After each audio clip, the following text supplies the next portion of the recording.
नमस्कार दोस्तों, स्वागत करती हूँ आपका। एक पंडित काशी से पढ़कर आए। ब्याह हुआ, स्त्री आई। कई दिन हो गए। एक दिन स्त्री ने सवाल पूछ लिया कि पंडित जी महाराज, यह बताओ कि पाप का बाप कौन है। पंडित जी पोथी देखते रहे पर पता नहीं लगा, उत्तर नहीं दे सके।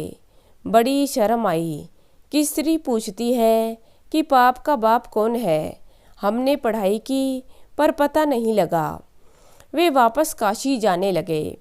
मार्ग में ही एक वेश्या रहती थी।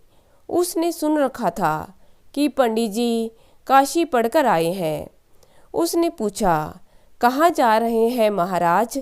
वे बोले, मैं काशी जा रहा हूँ। काशी क्यों जा रहे हैं? आप तो पढ़कर आए हैं। तो बोले, क्या करूं? मेरे घर में स्त्री ने यह सवाल पूछ लिया कि पाप का बाप कौन है। मेरे को उत्तर देना नहीं आया। अब पढ़ाई करके देखूंगा कि पाप का बाप कौन है। वह वैश्या बोली, आप वहाँ क्यों जाते हो? यह तो मैं यहीं बता सकती हूँ आपको। पंडित जी बोले, बहुत अच्छी बात, इतनी दूर जाना ही नहीं पड़ेगा। आप घर पर पधारो, आपको पाप का बाप बताऊंगी। अमावस्या के एक दिन पहले पंडित जी महाराज को अपने घर बुलाया। 100 रुपये सामने भेंट दे दिया और कहा कि महाराज, आप मेरे घर यहाँ कल भोजन करो। पंडित जी ने कहा, क्या हर्ज है, कर लेंगे। पंडित जी के लिए रसोई बनाने का सब सामान तैयार कर दिया। अब पंडित जी महाराज पधार गए और रसोई बनाने लगे। तो वह बोली, देखो, पक्की रसोई तो आप पाते ही हो। कच्ची रसोई हर एक की हाथ की नहीं पाते। पक्की रसोई मैं बना दूं तो आप पा लेना। ऐसा कहकर 100 रुपये पास में और रख दिए। उन्होंने देखा कि पक्की रसोई हम दूसरों की हाथ की लेते ही हैं। ऐसा करके स्वीकार कर लिया। अब रसोई बनाकर पंडित जी को परोस दिया। 100 रुपये और पंडित जी महाराज के आगे रख दिए और नमस्कार करके बोली, महाराज, जब मेरे हाथ से बनी रसोई आप पा रहे हैं तो मैं अपने हाथ से ग्रास दे दूं? हाथ तो वे ही हैं जिनसे रसोई बनाई है, कृपया करो। पंडित जी तैयार हो गए।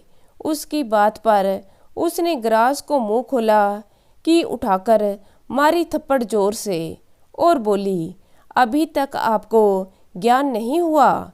खबरदार, जो मेरे घर का अन्न खाया तो आप जैसे पंडित का मैं धर्म भ्रष्ट नहीं करना चाहती। यह तो मैंने पाप का बाप कौन है इसका ज्ञान कराया है।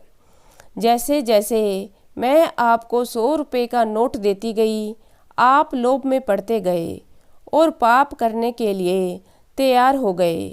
तो पाप का बाप कौन हुआ? रुपयों का लोभ। दूसरों को उपदेश देने में तो सब कुशल होते हैं, परंतु उपदेश के अनुसार ही खुद आचरण करने वाले बहुत ही कम लोग होते हैं। मनुष्य ख्याल नहीं रखता कि क्या करना चाहिए और क्या नहीं करना चाहिए। औरों को समझाते हुए पंडित बन जाते हैं। अपना काम जब सामने आता है तब पंडिताई भूल जाते हैं।